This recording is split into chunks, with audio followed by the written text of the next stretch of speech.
عزیز طلباء، السلام علیکم۔ او لیولز اردو 3247 کے ایک نئے موضوع کے ساتھ آپ کے سامنے حاضر خدمت ہوں۔ ہمارا آج کا موضوع، جیسا کہ آپ اس سلائیڈ میں دیکھ رہے ہیں، انسین پیسج یعنی اندیکھا اقتباس ہے۔ اندیکھا اقتباس او لیولز اردو 3247 پیپر 2 کا پہلا سوال ہے، اور اس سوال کے امتحان میں 20 نمبر مختص کیے گئے ہیں۔ یہ اقتباسات عام طور پر کسی بھی قسم کے لٹریری ٹیکسٹ یعنی ادبی متون سے دیے جاتے ہیں۔ یہ لٹریری ٹیکسٹ پروز یعنی نثر سے بھی ہو سکتے ہیں اور پوئٹری یعنی نظم سے بھی ہو سکتے ہیں۔ عام طور پر نثر کے جس اقتباس کو امتحان کے لیے منتخب کیا جاتا ہے، اس میں 300 سے 400 الفاظ پر مشتمل ایک پیسج آپ کے سامنے رکھا جاتا ہے، اور اس کے بارے میں سوال کے اندر کچھ پوائنٹس ہوتے ہیں اور کچھ نکات ایگزامنر انڈیکیٹو کانٹینٹ کے طور پر اشاروں میں بھی دیتے ہیں۔ کچھ یہی صورتحال نظم کے اقتباس کی بھی ہوتی ہے۔ ایگزامنر کسی بھی طویل یا مختصر نظم کے 10 اشعار یعنی 20 لائنیں یا 3 یا 4 اسٹینزا منتخب کر کے امتحان کے لیے آپ کے سامنے پیش کرتے ہیں، اور پھر اس نظم کے جو اہم نکات ہیں، جو اہم پہلو ہیں، اس کے مطابق سوالات پوچھے جاتے ہیں۔ بالکل وہی انداز ہوتا ہے جیسا کہ میں نے نثر کے حوالے سے آپ کے سامنے پیش کیا، کہ کچھ باتیں کوشچن میں پوچھی جاتی ہیں اور 3 نکات انڈیکیٹو کانٹینٹ کے حوالے سے ایگزامنر ضرور سامنے رکھتے ہیں، اور اس کی بنیاد پر طلبہ کو جواب لکھنے کی ہدایت کی جاتی ہے۔ یہ جو پرچہ ہے 3247 کا پرچہ دوم، اس کا دورانیہ 2 گھنٹے پر مشتمل ہے، یعنی اس کے لیے جو وقت آپ کے سامنے مقرر ہے وہ 2 گھنٹے ہے۔ اس پرچے کے بھی 50 نمبر ہیں، جیسے کہ لینگویج کے پیپر کے 50 نمبر ہیں، یعنی ویٹیج لینگویج کے پیپر کا اور لٹریچر کے پیپر کا ایکول ہے، یکساں ہے، مساوی ہے۔ اس پرچے کا جو ٹائٹل ہوتا ہے وہ ٹیکسٹ ہوتا ہے، یعنی لٹریری ٹیکسٹ۔ کیونکہ یہ پرچہ خالصتاً ادبی متون کی تنقید، تجزیے اور تبصرے پر مشتمل ہوتا ہے، اس لیے اس پرچے کو 3 حصوں میں تقسیم کیا گیا ہے، یعنی اس پرچے میں 3 سوالات آتے ہیں۔ 2 سوالات پرسکرائب ٹیکسٹ سے آتے ہیں، جو ایگزامنر نے یا جو او لیولز کے حوالے سے کیمبرج نے نثر اور نظم کے 16 ادیبوں اور شاعروں کو آپ کے امتحان کے لیے شامل کیا ہے۔ اس پر علیحدہ سے آپ کے سامنے گفتگو کی جائے گی۔ آج ہم فوکس کر رہے ہیں، توجہ دے رہے ہیں پیپر 2 کے پہلے سوال کی طرف، جو اندیکھا اقتباس کہلاتا ہے، اور اس اندیکھے اقتباس کے حوالے سے جو مشکلات یا دشواریاں آپ کو پیش آتی ہیں، ہم اس کے حوالے سے گفتگو کریں گے۔ اب اس کوشچن کے حوالے سے جو کتاب ہمارے پیش نظر ہوگی، یا جو کتاب آپ کی مدد اور رہنمائی کرے گی، وہ آکسفورڈ یونیورسٹی پریس کی یہ کتاب ہے، Cambridge O levels first language حصہ اول یعنی بک 1۔ تو اس کتاب کے صفحہ نمبر 108 یعنی 108 سے لے کر 199 تک یعنی 199 تک تقریباً 60 کے قریب شعری اقتباسات اور 20 کے قریب نثری اقتباسات نمونے کے طور پر، سیمپل کے طور پر آپ کے سامنے رکھے گئے ہیں۔ اور اس تمام مشق کا مقصد یہ ہے کہ آپ کو یہ مہارت حاصل ہو جائے، آپ یہ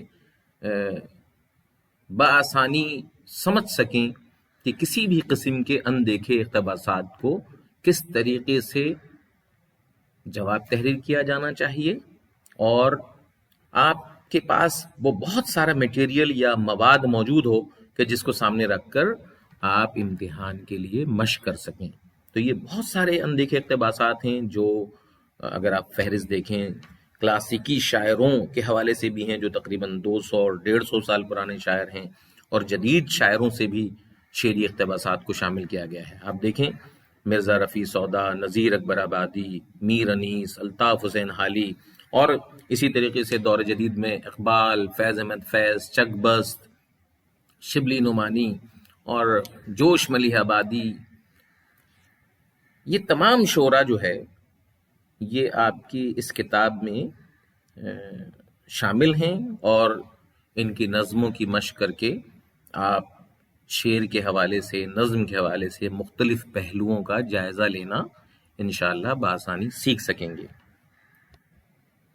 اب جو ضروری بات ہے مارک اسکیم کے حوالے سے، یہ بھی ذہن میں رکھیے کہ جو ایگزامنر نے انسین پیسج کے لیے مارک اسکیم میں باتیں بتائی ہیں، یہ وہ بینڈ ہے مارک اسکیم کا جو آپ کے سامنے اسکرین پر پیش کیا جا رہا ہے، اس کو بہت غور سے پڑھنا چاہیے۔ دیکھیے جب انسین پیسج ایگزامنر دیتا ہے تو کوشچن میں کچھ باتیں پوچھی جاتی ہیں اور ساتھ میں 3 نکات دیے جاتے ہیں، 3 پوائنٹس دیے جاتے ہیں۔ اب ایگزامنر یہ چاہتے ہیں کہ آپ ان تمام نکات کو اور کوشچن میں پوچھی ہوئی باتوں کو ضرور اپنے پیش نظر رکھیں، جواب لکھتے ہوئے ضرور اپنے سامنے رکھیں۔ جو بچے جواب کے اس انداز کو سامنے رکھ کر تحریر کرنے میں کامیاب رہتے ہیں ان کو ایگزامنر کہتے ہیں کہ ایکسلنٹ، یعنی 18 میں سے 20 نمبر تک مل سکتے ہیں۔ دیکھیے ایگزامنر پوائنٹس کی فارم میں کیا لکھ رہے ہیں، shows a clear critical understanding of the text and its deeper implications. یہ بہت بنیادی بات ہے، یعنی گہرائی سے مطالعہ کر کے آپ ان اہم باتوں کو جو اس ٹیکسٹ کے حوالے سے آپ نے دیکھی، اس کو کریٹیکلی دیکھی، تنقیدی جائزہ لیا، اسے آپ پیش کر رہے ہیں۔ اچھا، respond sensitively and in detail to the way the writer achieves. اب یہ جو سیکنڈ اگر ویری گڈ کو دیکھیں آپ، اس میں بھی ایگزامنر کہتا ہے کہ shows a clear understanding of the text, یعنی سب سے پہلی بات یہ کہ ٹیکسٹ کو آپ نے سمجھ لیا ہے، اور آگے کیا کہتا ہے، and some of its deeper implication, کسی حد تک، سم آف اٹ، کسی حد تک آپ نے اس کی گہری معنویت کو سمجھ کے جواب میں تحریر کیا ہے۔ اور بقیہ پوائنٹس بھی آپ غور سے دیکھیے، میں وقت ضائع نہیں کرنا چاہ رہا، آپ اس پورے ٹیکسٹ کو غور سے پڑھیے کہ کہاں پر ایگزامنر نے سیٹسفیکٹری مارکس دیے ہیں 7-8 مارکس، کہاں پر ایگزامنر نے گڈ مارکس دیے ہیں 11 سے 14 مارکس، کہاں پر ایگزامنر نے ویری گڈ مارکس دیے ہیں 15 سے 17 مارکس، اور کن چیزوں کی بنیاد پر ایکسلنٹ مارکس دیے گئے ہیں 18 سے 20 مارکس۔ اگر آپ ذرا سا بینڈ کے ان 3-4 پوائنٹس کو پڑھ لیں گے تو مجھے امید ہے کہ جواب میں ان باتوں کو آپ ضرور پیش نظر رکھیں گے، شامل کریں گے۔ طلباء کے لیے کچھ ہدایات اور کام کرنے کے لیے سلیبس ایک اس کوشچن کو حل کرنے کے لیے کچھ ہدایات کو ضرور ذہن میں رکھنا چاہیے۔ ابھی آپ کو جیسا کہ بتایا گیا کہ یہ پرچہ دوم کا پہلا سوال ہوتا ہے اور اس کے 20 نمبر ہوتے ہیں. تو 20 نمبر کا کام جلد بازی میں نہیں کرنا چاہیے، سوچ سمجھ کر کرنا چاہیے اور پوری توجہ سے کرنا چاہیے. تو 20 نمبر یہ بہت اہم ہے. اقتباس جو آتا ہے امتحان میں وہ نثر یا شاعری سے متعلق ہوتا ہے، یعنی لازمی وہ لٹریری ٹیکسٹ ہوتا ہے. کوئی کرنٹ افیئر یا کوئی حالات حاضرہ یا انوائرمنٹ یا اس طرح کے موضوعات نہیں ہوتے جیسے کمپریہنشن یا مضمون نویسی میں آتے ہیں. یہ ذہن میں رکھیے گا کہ یہ خالصتاً لٹریری ٹیکسٹ ہوتا ہے، کسی ادیب یا شاعر کے کسی لٹریری ٹیکسٹ سے سوال بنایا جاتا ہے. نثر کا اقتباس بھی ہو سکتا ہے یعنی پروز کا، اور نظم کا بھی ہو سکتا ہے، لیکن یہ بھی ذہن میں رکھیے کہ لاسٹ 5 ایئرس کے پرچوں کو اگر آپ دیکھیں تو صرف 1 مرتبہ نثر کا اقتباس آیا ہے اور 4 مرتبہ جو ہے وہ شاعری کے اقتباسات کو امتحان میں سوال کے طور پر دیا گیا ہے. اسی لیے ہم نے اپنی کتاب میں بھی زیادہ اقتباسات شعر کے یعنی نظموں کے شامل کیے ہیں تاکہ آپ بھی شعری اقتباسات کی زیادہ سے زیادہ مشق کر سکیں. تو نثر کے اقتباس میں عام طور پر کسی بھی افسانے، ڈرامے، ناول، طنز و مزاح یا انشائی مضامین، یہ جو لائٹ ایسیز ہوتے ہیں، اس کے کسی خاص حصے کو شامل کیا جاتا ہے. نثری اقتباس میں عام طور پر 300 سے 400 الفاظ ہوتے ہیں. اسی طرح سے شاعری کے اقتباس میں بھی کسی بھی نظم کے مخصوص اشعار شامل کیے جاتے ہیں جن کی تعداد 6 سے 10 تک ہو سکتی ہے، یعنی 12 لائنیں ہو سکتے ہیں، 12 ورسز ہو سکتے ہیں اور تقریباً 20 ورسز تک ایگزام میں آئے ہیں. اگر آپ پاسٹ پیپر کو دیکھیں تو 20 لائنیں تک ایگزامنر نے امتحان میں دیے ہیں پڑھنے کے لیے، مطالعے کے لیے، اور اس کے مطابق کچھ باتوں کو جواب میں پوچھا گیا ہے. تو یہ وہ باتیں ہیں جو بہت کلیئرٹی کے ساتھ آپ کو ذہن میں رکھنا ہے. نظم میں 3 اسٹینزا بھی اگر شامل کر لیا جائے تو کوئی 18 لائنیں بن جاتی ہیں مسدس کی. تو 3 سے 4 اسٹینزا ایگزامنر شامل کر سکتے ہیں. بند، اسٹینزا کو بند کہتے ہیں. 3 سے 4 بند امتحان میں آ سکتے ہیں نظم کے. 20 لائنیں تک ہو سکتی ہیں یا 6 سے 10 اشعار ہو سکتے ہیں. اشعار میں 2 لائنیں ہوتی ہیں، اشعار میں یاد رکھیے گا. تو یہ وہ باتیں ہیں جو آپ کو ذہن میں رکھنا ہے. سوال میں بھی کچھ باتیں تو پوچھی جاتی ہیں، اس کے ساتھ 3 نکات یعنی انڈیکیٹو کانٹینٹس کے حوالے سے 3 اہم باتیں بھی ایگزامنر ضرور شامل کرتے ہیں سوال میں. اور آپ سوال کو پڑھنے کے بعد ان 3 اشاروں کو بھی جواب میں شامل کرتے ہیں، یعنی جواب میں ان باتوں کو ایڈریس کیا جاتا ہے جو باتیں ایگزامنر نے کوسچن میں پوچھی ہیں. لہٰذا نظم کو غور سے پڑھنے کے ساتھ ساتھ سوال کو بھی غور سے پڑھنا بے حد ضروری ہے. سوال جب غور سے پڑھیں گے تو باتیں بہت واضح طور پر آپ کی سمجھ میں آ جائیں گی کہ ایگزامنر نے پوچھا کیا ہے.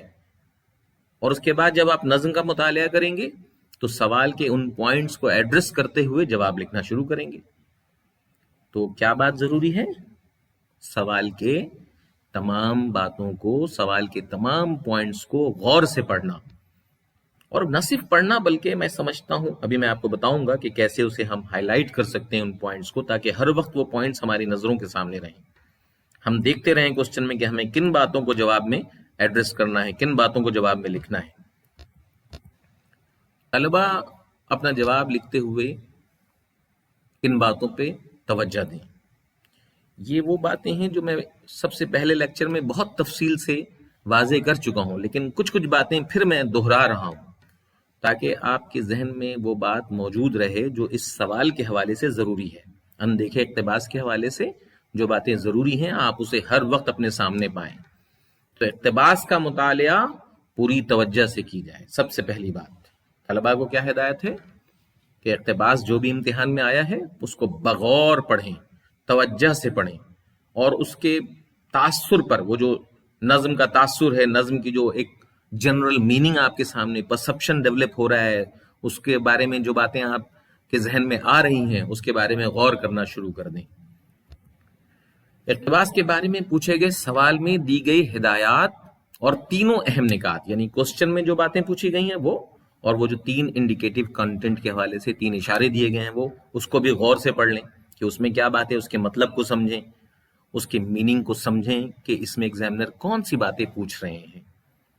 اور جب یہ بات آپ سمجھ لیں تو اس کے بعد پھر کیا ہے، جو بات ضروری ہے ذہن میں رکھنا، عام طور پر میں نے کلاسز کے دوران یہ بات محسوس کی کہ طلباء نظم یا نثر کے تمام الفاظ کو نہیں سمجھ پاتے، اور جب وہ اس طرح لغت یعنی اس کی میننگ کی طرف غور کرنے لگتے ہیں تو نظم کے مجموعی مفہوم یعنی جو ایک کلیکٹیو جو اس کا میسج ہے، جو پیغام ہے، اس کو کہیں وہ بھول جاتے ہیں۔ تو اس ضمن میں کیا ضروری ہے اور بہتر طریقہ کیا ہے کہ نظم یا نثر کے مجموعی تاثر پر زیادہ توجہ دی جائے، لٹرل میننگ کی طرف توجہ نہ دی جائے، الفاظ کے میننگ کی طرف زیادہ غور و فکر نہ کیا جائے۔ اگر آپ لفظوں کے ایک ایک لفظ کے میننگ کی طرف غور کرنا شروع کرتے ہیں تو آپ بھٹک جاتے ہیں، اور نظم کا جو ایک عمومی تاثر ہے، جنرل جو ایک اس کی جو ایک میننگ آپ کے سامنے آتی ہے، مفہوم یا میسج جو آپ کے سامنے آتا ہے، آپ اسے کہیں نظر انداز کر دیتے ہیں۔ تو کوشش کیجئے کہ مجموعی تاثر کو سمجھا جائے، نظم کے مفہوم کو سمجھا جائے، میننگ کو سمجھا جائے، یعنی پوری نظم کے ایک ایک لفظ کے نہیں، اس سے آپ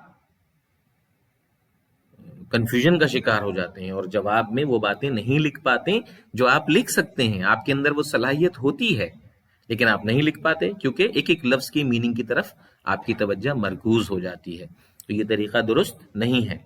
نظم کو پڑھ کے اس کے مجموعی تاثر پر زیادہ توجہ دی جائے۔ یہ بات امید ہے کہ آپ کی سمجھ میں آ گئی ہوگی۔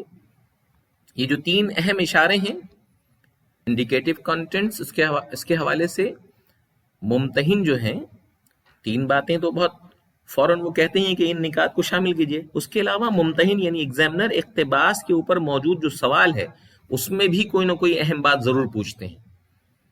ایسا نہ ہو کہ آپ نے 3 اشاروں کو تو پوری طرح کور کر لیا اور سوال کی اہم بات کو چھوڑ دیا، اس پر توجہ نہیں رہی، تو یہ بھی جواب لکھنے کی خامی ہوگی۔ سوال میں موجود پوائنٹس کو بھی غور سے پڑھنا ہے، اس پر بھی توجہ دینی ہے، اور پھر یہ 3 اشارے تو ایگزامنر کہہ ہی رہے ہیں کہ ان نکات کو شامل کر سکتے ہیں، وہ تو آپ کے سامنے کلیئر الگ موجود ہیں۔ تو طلبہ کے لیے ضروری ہے کہ ہر جو سوال ہے تو سوال میں پوچھے گئے ہر نقطے پر توجہ دیں۔ میں ابھی آپ کو اگلی سلائیڈ میں بتاؤں گا کہ کس طریقے سے ہم سوال کو یا اس کے پوائنٹس کو ہائی لائٹ کر لیتے ہیں سب سے پہلے، یا آپ ابھی سیکھیں گے انشاءاللہ میرے ساتھ کہ سوال کے پوائنٹس کو کیسے ہائی لائٹ کرتے ہیں۔ اقتباس میں عام طور پر اسلوب، طرز بیاں، انداز تحریر، مقصدیت، پیغام اور نظم یا نثر کے مجموعی تاثر پر مبنی اشارے ضرور پوچھے جاتے ہیں۔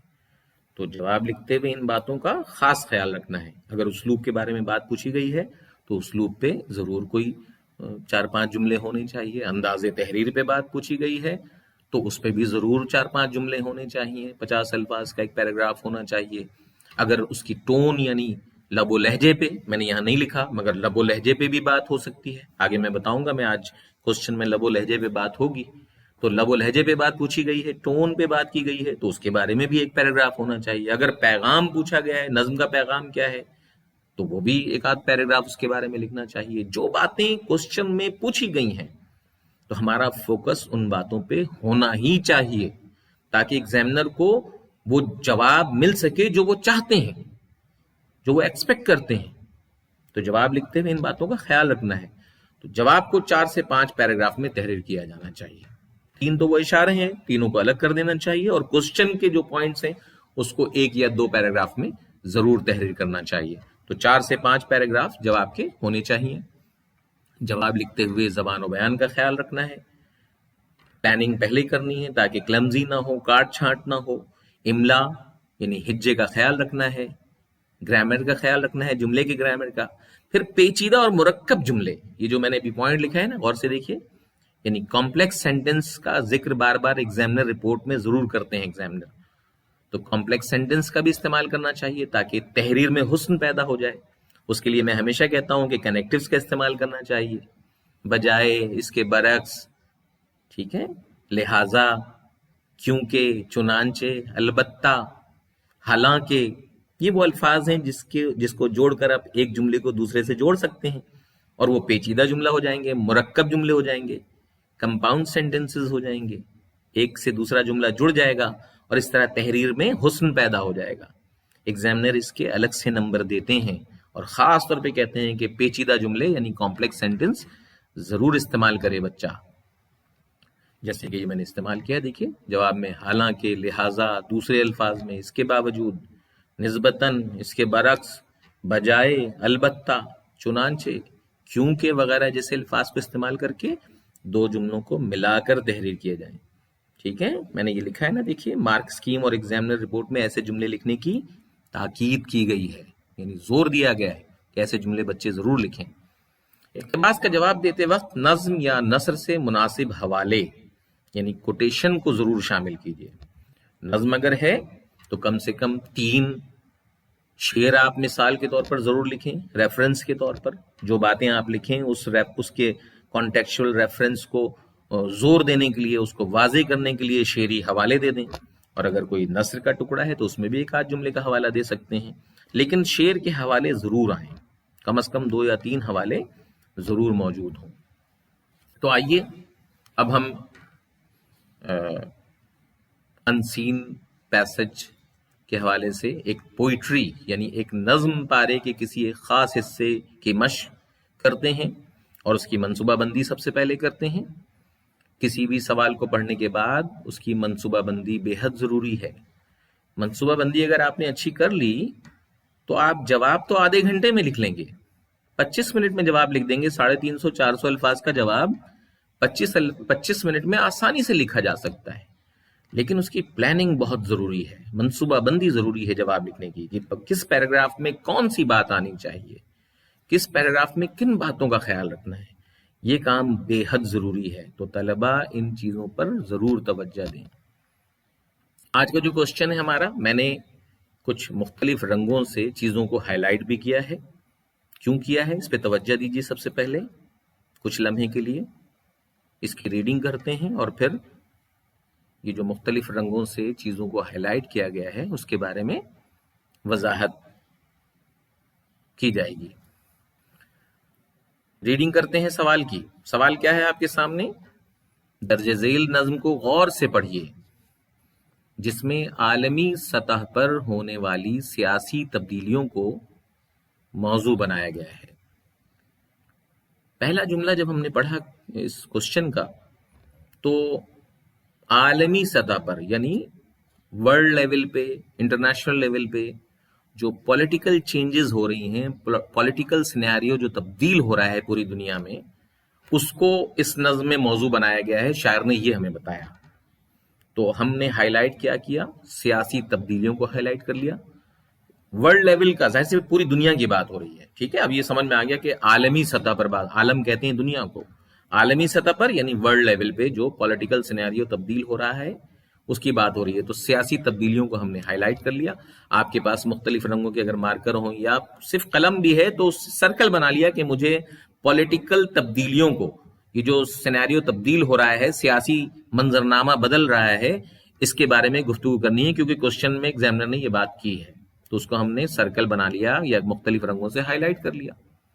کوشچن کو سمجھ کر کے جن باتوں کو ایڈریس کرنا ہے جواب میں، جن پوائنٹس کو اپنے جواب میں لکھنا ہے، اس کو میں نے ہائی لائٹ کیا ہے یہاں پہ.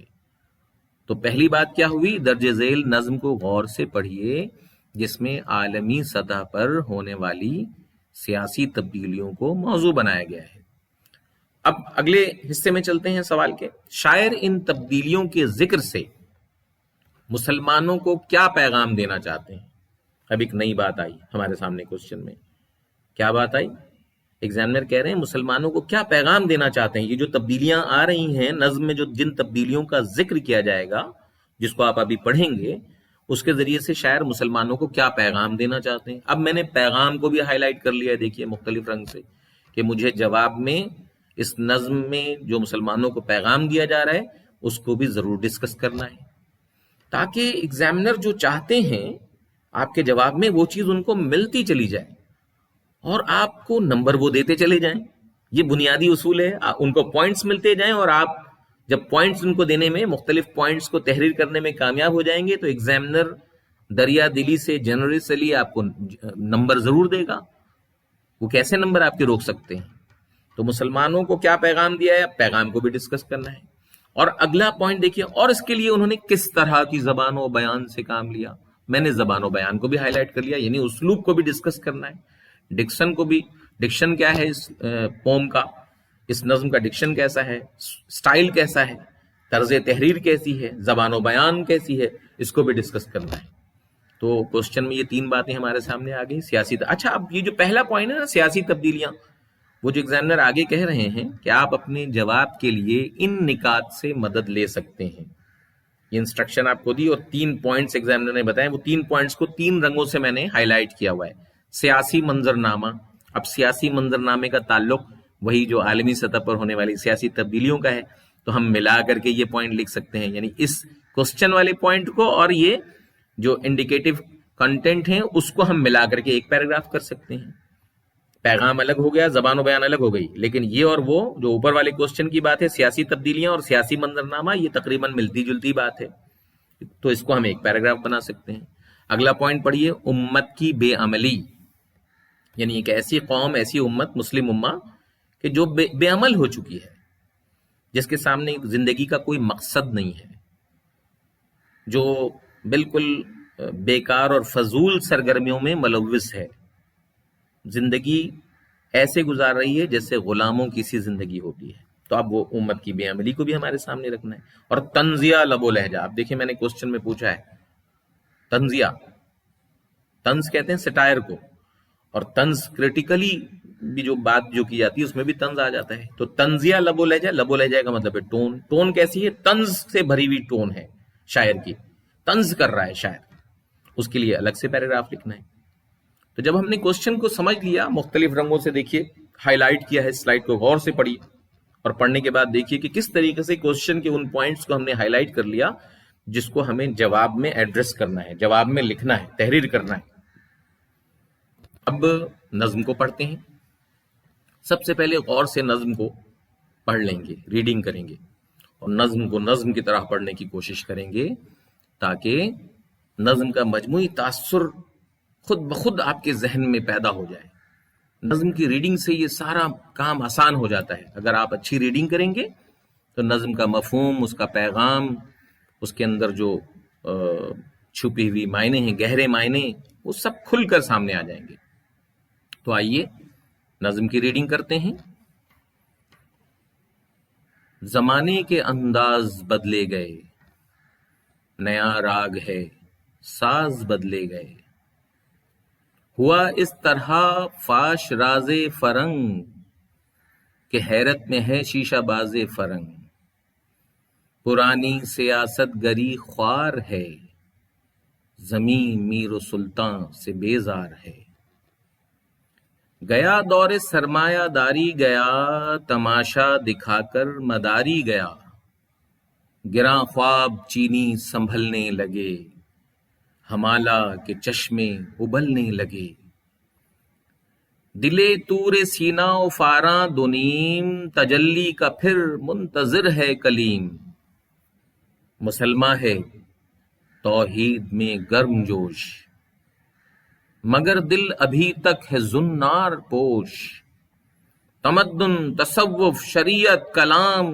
بتانے عجب کے پجاری تمام، حقیقت خرافات میں کھو گئی، یہ امت روایات میں کھو گئی، لبھاتا ہے دل کو کلام خطیب، مگر لذت شوق سے بے نصیب، بیاں اس کا منطق سے سلجھا ہوا، لغت کے بکھیڑوں میں الجھا ہوا، وہ صوفی کہ تھا خدمت حق میں مرد، محبت میں یکتا حمیت میں فرد، عجم کے خیالات میں کھو گیا، یہ سالک مقامات میں کھو گیا، بجھے عشق کی آگ اندھیر ہے، مسلمان نہیں راکھ کا ڈھیر ہے، اور شراب کہن پھر پلا ساقیا، وہی جام گردش میں لا ساقیا،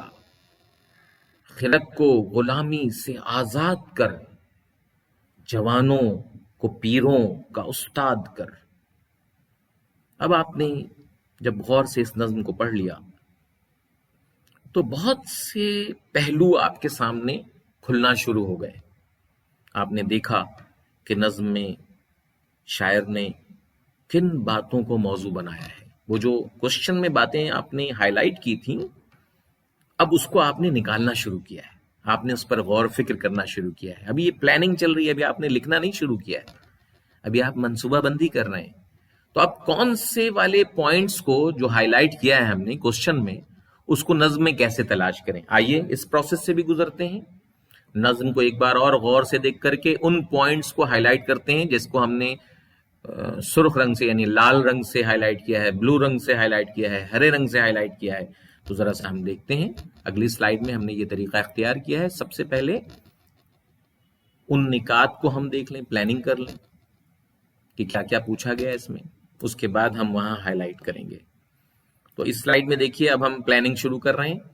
نظم کو پڑھنے کے بعد، نظم کا مطالعہ کرنے کے بعد اب اس کی پلاننگ شروع ہو گئی ہے. نکات کون کون سے ہیں، شاعر نے کون سی تبدیلیوں کا ذکر کیا ہے. ظاہر سی بات ہے وہ تبدیلیاں سیاسی منظرنامے کے حوالے سے ہیں، پولیٹیکل جو سینیریو تبدیل ہو رہا ہے اس کے حوالے سے ہیں.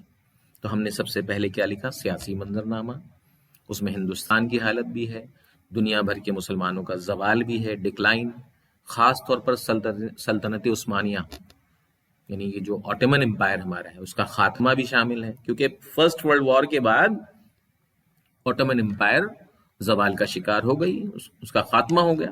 لیکن دوسری طرف دنیا میں اور بھی تبدیلی ہو رہی ہے. وہ جو افیم میں ڈوبی ہوئی قوم ہے، افیم کے نشے میں مبتلا قوم، چینی قوم، چائنیز، وہ سوئی ہوئی قوم اب بیدار ہو رہی ہے، جاگ رہی ہے.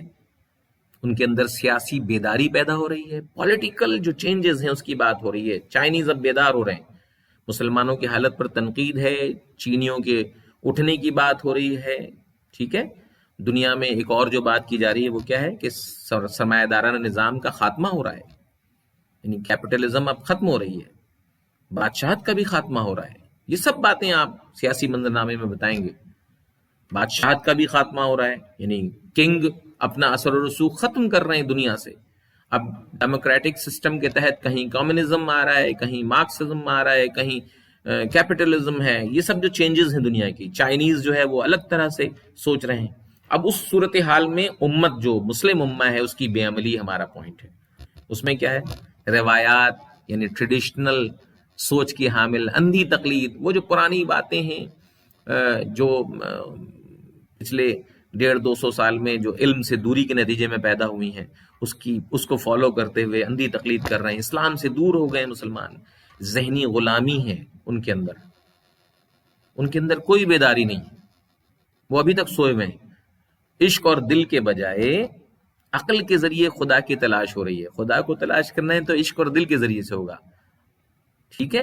صوفیوں کو اگر ہم دیکھیں تو وہ بھی راستے سے بھٹکے ہوئے ہیں، خطیب، ٹیچر ہمارے راستے سے بھٹکے ہوئے ہیں. ان سب صورتحال پر ایک افسوس کا اظہار ہے نظم میں. جب ہم نے ریڈنگ کی تھی تو یہ بات ہمارے سامنے آئی کہ ان سب باتوں پر شاعر ایک افسوس کا اظہار کر رہے ہیں. یہ ہم نے پلاننگ کا حصہ بنا لیا اپنے.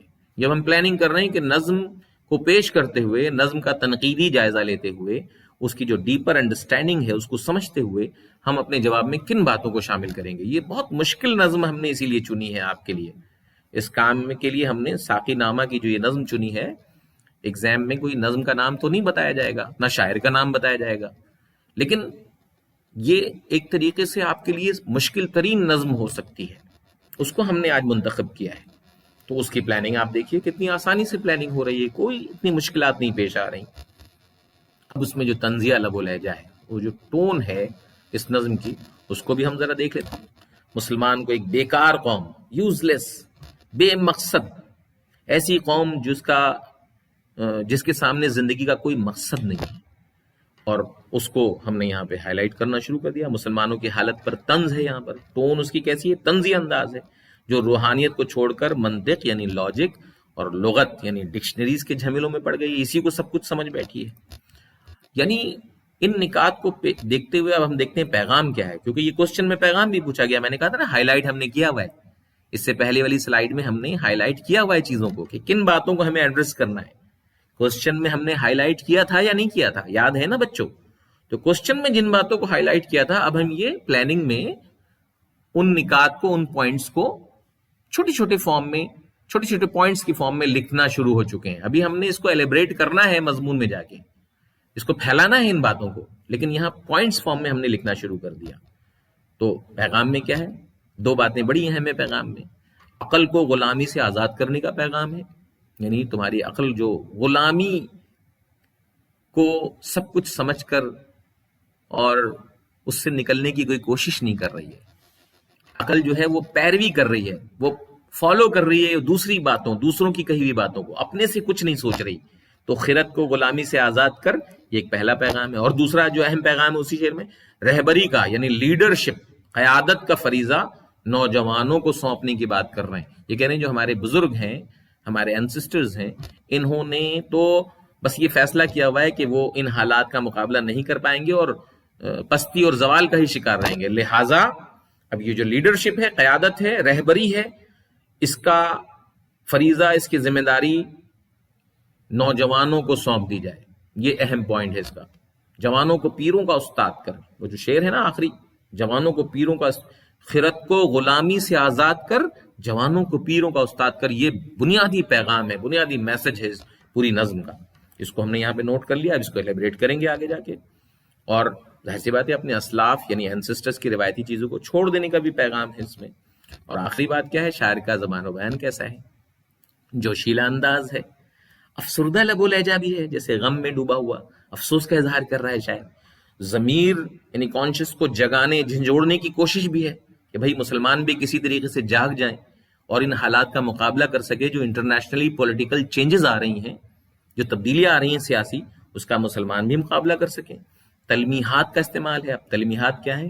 ہسٹوریکل فگرز یا ہسٹوریکل کوئی انسیڈنٹ یا ایونٹ کو موضوع بنا کر کے نظم میں یا شعر میں پیش کرنا، اس کو تلمیحات کہتے ہیں. پوئٹک ڈیوائس ہے یہ.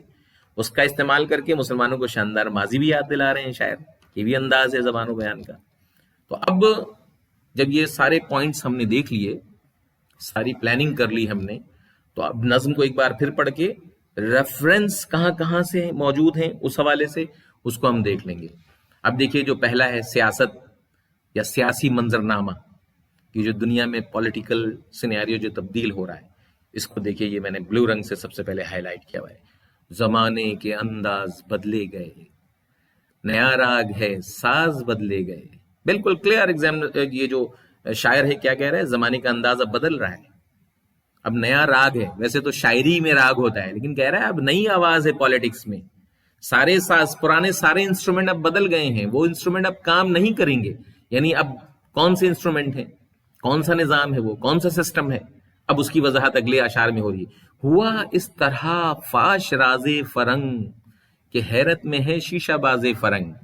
یہ جو یورپین جو لوگ ہیں، یہ جو یورپی سیاسی منظرنامہ ہے، یا پوری دنیا میں اقتدار پر قبضہ کر کے، ریسورسز پر قبضہ کر کے، جس طریقے سے انگلینڈ یعنی برطانیہ، برٹشر جس طریقے سے پوری دنیا میں قبضہ کر کے اور اس کے سارے ریسورسز کو اپنے فیور میں استعمال کرتے ہیں، ان کی یہ ساری چالاکی، ان کی ساری یہ جو پالیسیز ہیں، اس کا پردہ فاش ہو گیا ہے. دنیا اب ان باتوں کو سمجھ چکی ہے. لہٰذا پرانی سیاست گری خوار ہے، زمیں میر و سلطان سے بیزار ہے. یعنی اب یہ جو کنگ والا نظام ہے دنیا میں نہیں چلے گا. بادشاہت کا اب خاتمہ ہوا چاہتا ہے. یہ جو پرانی سیاست گری کا طریقہ ہے، یہ سب اب ختم ہو جائے گی. اور لوگ جاگ گئے ہیں، بیدار ہو گئے ہیں، لوگ اب ان باتوں پہ نہیں آئیں گے. ایک اور بات جو کہہ رہا ہے اگلے شعر میں، گیا دور سرمایہ داری گیا. یہ جو کیپٹلزم ہے وہ بھی اب اپنی آخری سانسیں لے رہا ہے. کیپٹلزم کا بھی اب خاتمہ ہو جائے گا. تماشا دکھا کر مداری گیا. یہ کچھ لمحے کے لیے پوری دنیا میں اس نے بڑے گہرے اثرات مرتب کیے، لیکن اب یہ مداری یعنی یہ تماشا دکھانے والا بھی اب اپنا بوریا بستر لپیٹ کے یہاں سے جا رہا ہے. اب آگے دیکھو کیا کہہ رہا ہے، گراں خواب چینی سنبھلنے لگے. یہ جو افیم پی کر کے سوئی ہوئی قوم تھی چائنیز، یہ بھی اب سنبھل گئے ہیں، یہ بھی اب اٹھ کھڑے ہوئے ہیں، یہ بھی جاگ گئے ہیں، ان کو بھی عقل آ گئی ہے. یہ اپنے ہاں ایک نیا نظام لا رہے ہیں، وہ جو ایک کمیونزم کا نظام ہے جس نے پوری دنیا میں گہرے اثرات مرتب کیے. تو گراں خواب چینی سنبھلنے لگے، ہمالیہ کے چشمے ابلنے لگے. اب یہ جو ہمالیہ کے چشمے ہیں، اس کے منرلز، اس کی معدنیات، اس کی دولت، اب یہ دنیا کو اپنے قبضے میں لے گی، دنیا پہ اپنا جلوہ دکھائے گی، دنیا میں ترقی کا پیش خیمہ ثابت ہوگی۔ دلے طور سینہ و فاراں دنیم، تجلی کا پھر منتظر ہے کلیم۔ لیکن یہ جو مسلم ہے، یہ جو موسیٰ کے فالوورز ہیں، کلیم حضرت موسیٰ کا خطاب، اور یہ جو دلے، یہ سب تلمیحات کا استعمال ہے۔ دلے طور، یہ جو اللہ نے جب اپنی جھلک دکھائی تھی موسیٰ کو، حضرت موسیٰ کو، تو پہاڑ دو نیم ہو گیا تھا، دو ٹکڑے ہو گیا تھا۔ یہ فاراں جزیرہ عرب ہے، طور سینہ وہ پہاڑ جہاں پہ کلیم دو چار ہم کلام ہوتے تھے اللہ سے، یہ ساری تلمیحات ہیں۔ دلے طور سینہ و فاراں دو نیم، تجلی کا پھر منتظر ہے کلیم، یعنی پھر سے ہم انتظار میں ہیں، پھر سے اللہ سے ہم کلام ہونے کے انتظار میں۔ مسلمان ابھی تک ہم کلام نہیں ہو پائیے، پھر سے وہ معجزہ، وہ میریکل جو اللہ کی آواز سننے کے بعد رونما ہوا تھا، پھر سے ہم اس کے منتظر ہیں، پھر اس انتظار میں بیٹھے ہیں۔ مسلمانوں کا حال کیسا ہے؟ افسوس کا اظہار کرتے ہوئے شاعر کیا کہہ رہا ہے کہ مسلمان ہے توحید میں گرم جوش، مگر دل ابھی تک ہے زنار پوش۔ بہت ہی افسوس بھرا لہجہ ہے یہاں پہ، ٹون ایک دم افسردہ ہے۔ کہہ رہا ہے یہ مسلمان جو توحید یعنی اللہ کے ایک ہونے کا اعلان تو کرتی ہے، مانتی تو ہے، زبانی کلامی مانتی ہے، کہتی ضرور ہے کہ اللہ ایک ہے، مگر اس کے دل میں، مگر اس کے دل میں ابھی تک، دیکھو یہ کہہ رہا ہے مگر دل ابھی تک ہے زنار پوش، یعنی جو مسلمانوں کا دل ہے ابھی تک دنیا کے بہت سارے خداؤں کو پوجنے میں لگا ہوا ہے، اس کے دل میں ابھی تک بہت سارے دنیاوی خدا بستے ہیں، پرستش کر رہا ہے، پوجا کر رہا ہے وہ دنیاوی خداؤں کی۔ کہتا تو ہے کہ مسلمان جو ہے وہ کہتا تو ہے کہ اللہ ایک ہے، اسی پر ایمان لانا ہے، اسی کی عبادت کرنی ہے، لیکن پریکٹیکلی عملی طور پر وہ بہت سارے خداؤں کو پوج رہا ہے۔ اور مسلمانوں کی حالت دکھاتے ہوئے وہ جو بے عملی ہے، نیکسٹ پوائنٹ دیکھو، گرین رنگ سے، بلو کے بعد ہرے رنگ سے سارا ہائی لائٹ کیا گیا ہے، وہ کیا ہے؟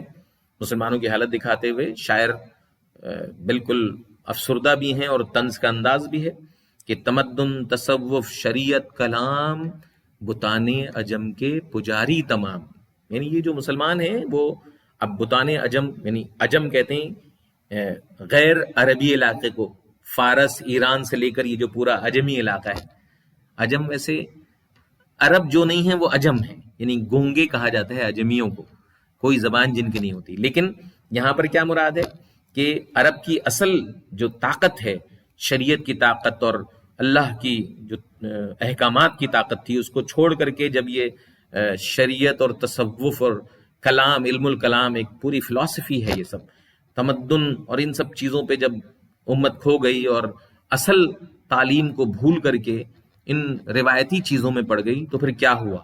وہ پورا منظرنامہ یہاں پر ہے کہ تمدن تصوف شریعت کلام بتان عجم کے پجاری تمام، حقیقت خرافات میں کھو گئی، یعنی جو اصل بات تھی وہ کہیں فضول باتوں میں اب کھو گئی ہے، اصل کو بھول گیا مسلمان اور فضول سرگرمیوں میں ملوث ہے۔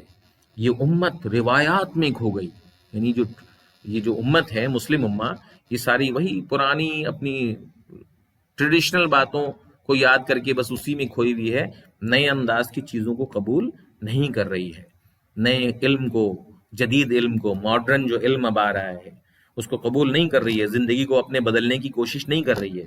اور اس کا حال کیسا ہے؟ اگلے شعر میں بتا رہا ہے شاعر کہ لبھاتا ہے دل کو کلام خطیب مگر لذت شوق سے بے نصیب، یعنی یہ جو کلام خطیب ہے، یہ جو منبر پہ بیٹھ کر کے مسجد کے اور جلسہ گاہوں کے منبر پہ بیٹھ کے خطیب یعنی پریچر جو پیغام دے رہا ہے، وہ بڑا دل کو لبھاتا ہے، دل کو بہت اچھا لگتا ہے، مگر اس کے اندر وہ شوق نہیں ہے، وہ ٹیسٹ نہیں ہے، وہ میسج نہیں ہے جو قوم کو آگے لے کر جائے، جو قوم کو اوپر لے جائے۔ تو اب ان باتوں کو کرنے کے بعد اب دیکھیے اس نئے رنگ سے میں نے کچھ اور چیزوں کو ہائی لائٹ کیا جس میں پیغام بھی ہے اور جس میں وہ ٹون بھی ہے۔ بیاں اس کا منطق سے سلجھا ہوا، لغت کے بکھیڑوں میں الجھا ہوا، وہ صوفی کے تھا خدمت حق میں مرد، محبت میں یکتا حمیت میں فرد، عجم کے خیالات میں کھو گیا، یہ سالک مقامات میں کھو گیا۔ اب یہ جو پورا ہے نا، اس کے بعد والا شعر بہت اہم ہے، یہی سب تو بتا رہا ہے کہ حالت کیا ہے مسلمانوں کی۔ منطق کی بحث ہو رہی ہے، لاجک کی بحث ہو رہی ہے، کہیں لغت کی بحث ہو رہی ہے کہ لفظ یہ صحیح ہے کہ جملہ یہ صحیح ہے، بس انہی بکھیڑوں میں الجھا ہوا ہے مسلمان۔ انہی چیزوں میں الجھ کر کے اصل جو علم کی طاقت، اب نئی نئی طاقت علم کی آ رہی ہے، جدید ٹیکنالوجی ہے، سائنس ہے، اور مختلف جو ترقی حاصل کرنے کے لیے جو مختلف علوم و فنون ہیں، جدید شکل کے علوم و فنون، اس سے جو ہے مسلمان دور ہے۔ وہ صوفی کہ تھا خدمت حق میں، یعنی صوفی جو لوگوں کو راہبری کرتا تھا، راستہ دکھاتا تھا، دنیاوی بکھیڑوں سے نکل کر کے وہ حق کی تلاش کا جذبہ پیدا کرتا تھا، جو محبت میں یکتا تھا، یعنی جس کے اندر جو ہے کسی قسم کی جو ہے نا دنیاوی طلب نہیں تھی، وہ بھی اب کیسا ہو گیا؟ کہہ رہا ہے عجم کے خیالات میں، وہ بھی اجمی فلسفی، اجمی جو صوفیت ہے، وہ جو نان عرب کی صوفیت ہے، اس میں کھو کر کے وہ اپنی اصل چیز کو بھول گیا، یہ سالک مقامات میں کھو گیا، وہ فروعی اور فضول باتوں میں وہ اب اپنا وقت ضائع کر رہا ہے، اصل رہبری نہیں کر رہا، صحیح بات نہیں بتا رہا، وہ صوفیت کے سلوک کے مراحل اور صوفیوں کے جو مختلف طریقے ہیں اس پہ تو وہ بحث کر رہا ہے، مگر جو عام لوگ ہیں ان کی زندگی کے مسائل پر اس کی توجہ نہیں ہے۔ اب اگلے شعر میں مسلمانوں کو کیا کہہ رہے ہیں شاعر، وہ جو ٹون دیکھیے، وہ جو لب و لہجہ ہے وہ یہاں سے ظاہر ہوتا ہے۔ بجھی عشق کی آگ اندھیر ہے، مسلمان نہیں راکھ کا ڈھیر ہے۔ اب مسلمانوں کو راکھ کا ڈھیر کہہ رہے ہیں کوئی اس میں طاقت نہیں، جیسے عیش ہوتا ہے راکھ ہوتی ہے، ویسے راکھ بن گیا ہے، ایک ہجوم ہے جس کی کوئی قیادت نہیں، جس کی کوئی لیڈرشپ نہیں ہے، بالکل ایک ہجوم، انسانوں کا ہجوم ہے جس کو کوئی راستہ نہیں سجھائی دے رہا ہے۔ اس کی دل کے اندر جو عشق کی آگ تھی وہ بجھ گئی ہے، صرف اندھیرا ہی اندھیرا ہے، ڈارکنیس ہے، کوئی روشنی نہیں ہے اس کے دل میں جس کی طلب میں وہ آگے بڑھے۔ اب آگے کیا دعائیہ انداز کیا ہے، دیکھو دعا کر رہا ہے اب شاعر، شراب کہن پھر پلا ساقیا۔ اب ساقی تو ویسے ہوتا ہے شراب پلانے والا، اور شراب کہن کا مطلب ہے پرانی شراب، جتنی شراب پرانی ہوگی اتنی عمدہ شراب ہوگی، اتنی اچھی ہوگی۔ لیکن یہاں پر پھر تلمیحات کا استعمال کر کے شاعر مسلمانوں کو شاندار ماضی کی طرف اشارہ کر رہا ہے، کہہ رہا ہے اے ساقی، اے شراب پلانے والے، مسلمانوں کو پھر سے وہ پرانی شراب پلا دے، وہ پرانی شراب جو 700-800 سال پہلے مسلمان پی کر کے پوری دنیا میں حکومت کیا کرتے تھے۔ اس کا مطلب کیا ہوا کہ مسلمانوں کو اصل وہ شکل دکھا دے، ان کی شاندار ماضی کی شکل، پاسٹ کی شکل، کہ جس کو دیکھ کر کے مسلمان پھر سے اپنے اندر وہی جذبہ پیدا کریں، وہی لگن پیدا کریں، وہی جد جہد کا طریقہ اختیار کریں، علم کے راستے پر چلیں، فضول بحث نہ کریں، آپ اس میں لڑیں مریں نہیں۔ تو اب یہاں پہ وہ میسج ہے، شراب کہن پھر پلا ساقیا، وہی جام گردش میں لا ساقیا۔ اور آخری جو پیغام ہے، خرد کو غلامی سے آزاد کر، یہ جو عقل ہے خرد، اس کو غلامی سے آزاد کر دے، اس کو سوچنے دے کہ اسے زندگی میں کون سی راہ پہ چلنا ہے، اس کے لیے کون سی راہ درست ہے، کون سا راستہ درست ہے۔ اور آخری مصرے میں دیکھیے، آخری ورس میں کیا کہہ رہے ہیں، جوانوں کو پیروں کا استاد کر، یعنی اب لیڈرشپ نوجوانوں کو دے دو۔ ہماری جو اسلاف ہیں، اینسسٹرز، پرانے بزرگ، یہ پیروی کر کے، فالو کر کر کے اب نئی چیزوں کو قبول نہیں کر رہے ہیں، تو لیڈرشپ اب نوجوانوں کو دے دینی چاہیے۔ جوانوں کو پیروں کا استاد کر، یعنی استاد کے درجے پہ، علم سکھانے کے درجے پہ اب نوجوانوں کو تعینات کر دو، ان کو پوسٹ کر دو، وہ لیڈرشپ سنبھالیں، اور اس مسلم جو زوال پذیر قوم ہے، ڈکلائن کا شکار، اس کو آگے لے کر کے بڑھیں۔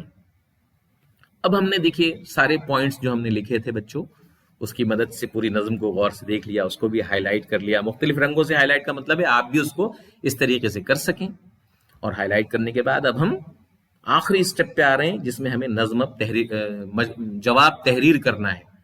اب جواب کیسے تحریر کرتے ہیں، آئیے شروع کرتے ہیں۔ جواب لکھنے کے لیے نظم کے سارے جو پوائنٹس ہیں، نکات کو ہم نے ذہن میں رکھا، کوٹیشن کو ہائی لائٹ کر لیا۔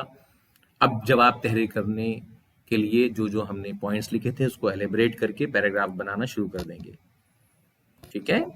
چارٹ کی مدد سے بھی میں آپ کو یہ دکھا دیتا ہوں کہ کون سا پیراگراف میں پہلے کون سی بات ہوگی۔ اس طریقے سے الگ الگ ہم باتیں بیان کریں گے، اس چارٹ کی مدد سے آپ دیکھ سکتے ہیں۔ شاعر کا زبان و بیان ہمیں ڈسکس کرنا ہے، پیغام کو بھی ڈسکس کرنا ہے، سیاسی منظرنامہ بھی ڈسکس کرنا ہے، امت کی بے عملی کو ڈسکس کرنا ہے، طنزیہ لب و لہجے کو ڈسکس کرنا ہے، ٹھیک ہے۔ اس اپنے جواب میں تمام جو مسلمانوں کا زوال ہے اس کو ڈسکس کرنا ہے، چینی قوم کا حال بیان کرنا ہے، روایت کی اندھی تقلید کو بھی بحث کرنا ہے، صوفیوں کے اور خطیبوں کا راستے سے بھٹکنا جو ہے، راستے سے ہٹ جانا، اس کو بھی ڈسکس کرنا ہے، ماضی جو شاندار یاد دلا رہے ہیں شاعر، اس کو بھی ڈسکس کرنا ہے، دنیا میں جو کھو گئے ہیں اور اصل جو ہمارے جو اصل چیزیں ہیں اس کو فراموش کر کے، اس کو بھول کے ہم فضول سرگرمیوں میں جو ملوث ہو گئے ہیں اس کو بھی ڈسکس کرنا ہے. یہ سارا چارٹ کی مدد سے دیکھیے، وہ جو پلاننگ آپ نے کی تھی، یہ پورے مضمون کی ہم نے ایک بار پھر پلاننگ کر لی، اور اس کے بعد ہم مضمون لکھنا شروع کرتے ہیں. ٹھیک ہے، اب ہم نے پوائنٹس کو لے کر کے مضمون لکھنا شروع کیا ہے.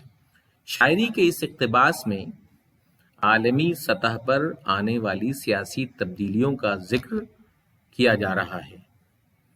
پہلی جنگ عظیم کے بعد مسلم دنیا کے سامنے جو نتائج آئے وہ ان کی توقعات کے برخلاف تھے. چینی قوم جو افیم کے نشے میں مبتلا ہو کر طویل عرصے سے سوئی ہوئی تھی، وہ بھی اب جاگ گئی تھی، اور وہاں بھی ترقی کی نئی لہر نے معاشی خوشحالی کو جنم دیا تھا. مغرب سے سرمایہ دارانہ نظام کا خاتمہ ہو رہا تھا، یہ جو کیپٹلزم ہے اس کا خاتمہ ہو رہا تھا، اور کمیونزم نے پوری دنیا میں اپنے گہرے اثرات مرتب کرنا شروع کر دیے تھے. اس صورتحال کی وضاحت کرتے ہوئے شاعر کا کہنا ہے کہ اب یہاں پر ایک کوٹیشن دے رہے ہیں شعر سے. گیا، اب چونکہ ہم نے بتایا ہے کہ سرمایہ داری کا خاتمہ ہو رہا ہے، تو اب اس کو کیسے بتا رہے ہیں، شعر میں کیسے بتا رہے ہیں. کوٹیشن یہاں دیکھیے: گیا دور سرمایہ داری گیا، تماشا دکھا کر مداری گیا. یہ آپ نے نوٹ کر لیا ان باتوں کو، آگے چلتے ہیں. پوری دنیا میں بادشاہت کے خلاف ایک رد عمل یعنی ریاکشن، رد عمل پیدا ہو رہا تھا. جدید علوم تک رسائی ہو رہی تھی. مشرق میں بھی مغربی علوم کی وجہ سے بادشاہت کا تصور کمزور پڑ گیا تھا اور ان کی سازشوں سے پردہ اٹھ رہا تھا. شاعر نے اس جانب اشارہ کرتے ہوئے عالمی سیاسی منظرنامہ بڑی خوبصورتی سے پیش کیا ہے. اس ضمن میں شاعر کہتے ہیں، کیا کہتے ہیں شاعر؟ وہ جو بادشاہت کا خاتمہ ہو رہا ہے، دیکھیے: پرانی سیاست گری خوار ہے، زمیں میر و سلطان سے بیزار ہے. یعنی میر بھی کون ہے؟ رولر، اور سلطان یعنی بادشاہ. اب یہ جو ارتھ ہے، یہ زمین ہے، دنیا کے مختلف قومیں ہیں، یہ بادشاہت کا خاتمہ چاہتی ہیں. بادشاہت اب ان کو نہیں چاہیے، وہ ایک نیا نظام چاہتی ہیں. تو یہ پورا پولیٹیکل سینیریو آپ نے بیان کر دیا، چینیوں کی تبدیلی اور ان سب چیزوں کا حال بیان کر دیا. اب ہم آتے ہیں دوسرے پوائنٹ کی طرف. ٹھیک ہے، مسلمانوں کی جو بے عملی ہے اس کو اب ہم ڈسکس کر رہے ہیں. اب اس کو الگ رنگ سے میں نے اس لیے کر دیا تاکہ آپ اس کو دیکھ سکیں، سمجھ سکیں. نظم میں مسلمان امت کی بے عملی پر بھی شاعر افسوس کا اظہار کرتے ہیں. شاعر کے مطابق یہ امت روایتی سوچ اور بے عملی سے نکلنے کے لیے تیار دکھائی نہیں دیتی. امت کی قیادت کرنے والے صوفی، خطیب اور رہنما بھی اسلام کی اصل سے گمراہ ہو کر عجم کے فلسفے اور خیالات کو ہی سب کچھ سمجھ بیٹھے. وہ توحید کی باتیں تو کرتے ہیں مگر ان کا دل بہت سے دنیاوی خداؤں کی پرستش میں لگا ہوا ہے. مسلمان ایش پرستی میں گم ہو چکے ہیں. مسلمانوں کی اس بے عملی پر شاعر افسوس کا اظہار کرتے ہوئے کہتے ہیں کہ اب کیا کہتے ہیں شعر یہاں پہ ہم نے کوٹ کر دیا. میں نے کہا نا کوٹیشن کو بھی ضرور استعمال کرنا ہے. اب کیا کوٹ ہے دیکھیے: لبھاتا ہے دل کو کلام خطیب، مگر لذت عشق سے بے نصیب. ٹھیک ہے، ابھی ہم نے کوٹیشن بھی یہاں دے دی. آگے چلتے ہیں. اب یہ الگ پیراگراف ہے، الگ رنگ سے میں نے ظاہر کیا ہے. آپ تو ایک پین سے لکھیں گے لیکن پیراگراف ایک لائن چھوڑ کے الگ بنا لیں گے آپ. دیکھیے پھر ہم نے شروع کیا. اب یہ کیا ہے؟ بے عملی کو ظاہر کرنے کے لیے کیسا لب و لہجہ اپنایا گیا، وہ جو ٹون پوچھی ہے شاعر نے اس کو اب ہم یہاں ایڈریس کر رہے ہیں. مسلمانوں کی روحانی پستی اور بے عملی کو دیکھتے ہوئے شاعر کا لب و لہجہ بہت طنزیہ اور کاٹدار دکھائی دیتا ہے. انہوں نے مسلمانوں کی پستی اور فضول سرگرمیوں پر طنز کرتے ہوئے اس قوم کو راکھ کا ڈھیر قرار دیا ہے. شاعر کے مطابق ایک مصرع یہاں پہ استعمال کر لیا. شاعر کیا کہہ رہے ہیں؟ مسلمان نہیں راکھ کا ڈھیر ہے. پوری نظم میں شاعر نے تلمیحات کا استعمال کر کے مؤثر زبان و بیان کے ذریعے مسلمانوں کو شاندار ماضی یاد دلانے کی کامیاب کوشش کی ہے. مقصدیت کو پوری طرح واضح کرتے ہوئے افسوس کے ساتھ ساتھ طنزیہ انداز میں مسلم امت کے مردہ ضمیر کو جگانے کے لیے شاعر سرگرم عمل نظر آتے ہیں۔ نظم کے آخر میں دعائیہ انداز اختیار کرتے ہوئے شاعر نے امید کی کرن کو بھی روشن کیا ہے۔ مثلاً بے عمل لوگوں کو سمجھانے کے لیے وہ بڑے خوبصورت انداز میں پھر سے شراب کہن یعنی پرانی شراب پلانے کی بات کرتے ہیں۔ یہاں شاعر کی مراد یہ ہے کہ ماضی کی وہ شان و شوکت جس کے پیچھے مسلمانوں کی طویل جد و جہد تھی، وہ پھر سے مسلمانوں کو اسی قسم کی کوشش، محنت اور جد و جہد کی ترغیب دیتے دکھائی دیتے ہیں۔ یعنی مسلمان پھر سے ویسی ہی محنت کرنے لگیں، ویسی ہی جد و جہد اختیار کریں، یہ ترغیب دیتے دکھائی دیتے ہیں شاعر دعا گو ہیں کہ وہی پرانی روح دوبارہ سے مسلمانوں میں پیدا فرما دے جس کی وجہ سے ان کو کامیابیاں نصیب ہوئی تھیں اور جس کی وجہ سے دنیا کا ایک بڑا حصہ ان کا معترف تھا۔